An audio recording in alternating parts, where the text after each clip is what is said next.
Hello, Grand Rapids. I'm Mark Washington, City Manager. I'm here along with Chief Eric Payne, and we are outside taking advantage of some of the permitted gatherings now, as long as we do it in a safe physical distance manner. And we're out in front of a very nice mural depiction of some of the art that has taken place since May 30th. Our city has gone through a range, as well as our country, a range of motions based on the demonstration that resulted from the murder of George Floyd. We've all been trying to not only make sense of what has happened, but also make change based on what has happened. And just like people are trying to express themselves in art, we've also seen people peacefully express themselves in protests and demonstrations, as well as the attempt for us to express what changes are supposed to take place in policy. So the police chief has been busy evaluating his department, working with community members, working with members of his department, trying to make sure that we become better from this experience. And so, Chief, why don't you tell a little bit about what are some of the things that you have worked on and considering and doing moving forward? Thank you, Mr. Washington. One of the things we're looking at is our use of force policy, making sure that we give real clear direction. One example, banning chokeholds. That's something that's never been trained or practiced in the Grand Rapids Police Department. We want to make sure we put that in the policy so the officers know that it is a banned procedure and that the public knows that it is not allowed. So that's just one example, but we're going to look at our use of force policy in its totality and making sure that we have the best policy that we can have that's based on law, and then input from the community. That is very important because the community needs to know that they had a part in developing and looking at policy reform. But that's just one of the things we're looking at, and we'll continue to learn and make our policies that are easily to read and understand for the entire community and our officers. We're committed to making this department, this city, a lot better. Part of that comes from not only listening, and those of you that I've had a chance to meet with in small groups, town halls, the virtual town halls that we've had, and even in the city commission meeting. These are tough conversations. They're not intended to make us comfortable, but they are intended to make us better.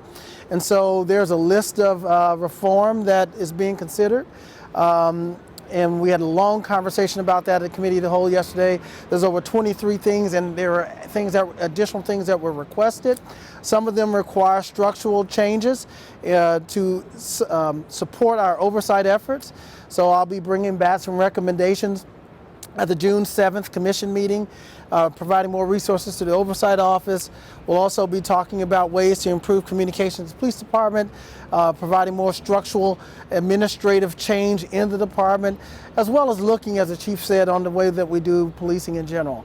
Some of this has been focused on criminal justice and policing reform, but there are other things that we're committed to that we know that they're systemic in our society and they're institutionalized that make it hard for people of color, African Americans, Latinx, as well as poor people to progress. And we know economic justice is just as important as criminal justice. We've embarked on a goal of trying to employ over 1,000 youth. We know that this summer has been extremely difficult with the stay-at-home order and amenities that youth are typically used to participating in. After-school camps, playgrounds, pools have been closed. And so now we want to be real deliberate about how we reactivate or engage our youth, particularly in job programs. We're trying to employ over 1,000 kids between the ages of 15 and young adults 21. So if you're interested, please, as an employer, please go to our website. You can sign up as an employer for City of Grand Rapids. If you're interested as a youth or a job applicant, you can also find an application on that as well. And so thank you for all of our community partners, the business community, the nonprofit organizations came together and said, what can we do? We're not experts in policing reform, but we want to be helpful.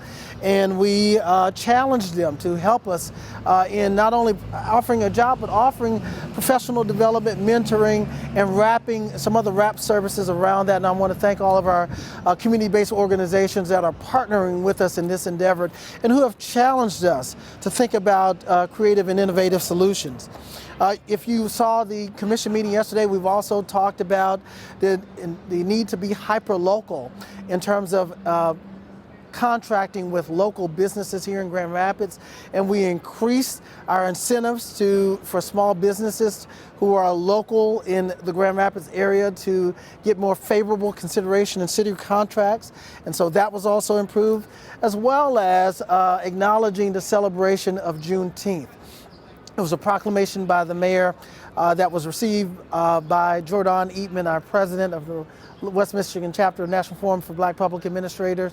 And Juneteenth is a painful reminder of the injustice that happened in our history in America, where the message of liberation, although it was proclaimed constitutionally, was not realized until some 2.5 years later, and is still being painfully realized. There is still slow emancipation, and we're recognizing that, but we're also trying to be part of the solution to improve that. And so many of us are going to be part of recognizing those celebrations. I think the chief is also going to be part of some of those celebrations. Absolutely. There's a couple of them that I plan on attending. One that comes to mind is Friday afternoon at Dickinson Park. I'll be participating in a Juneteenth celebration, and I believe there's one Saturday that I will try to attend. So that, as the manager mentioned, that is a very important time in history that we cannot forget. And it's important for me as the police chief, but more importantly as an African American, to be a participant in these events. So I hope everyone comes out and we have a good event that are scheduled.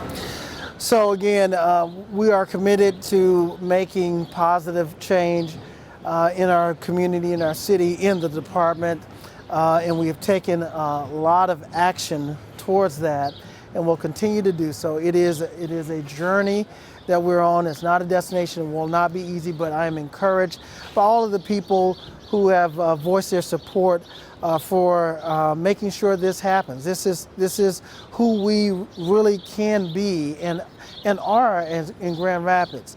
And can't do it alone. It won't happen just based on policy at the dais. It won't happen just based on demonstrations.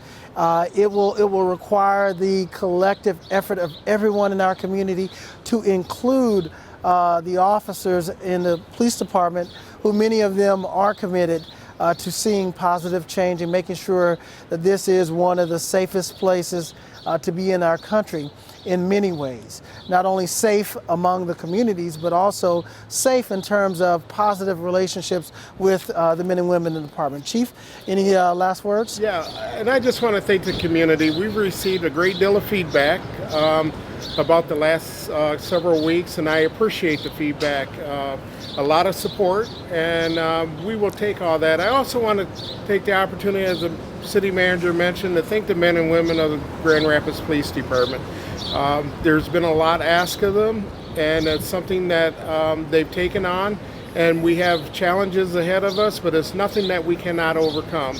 So I'm looking at all of this as an opportunity for us to grow and be better. Yep. All right, thank you.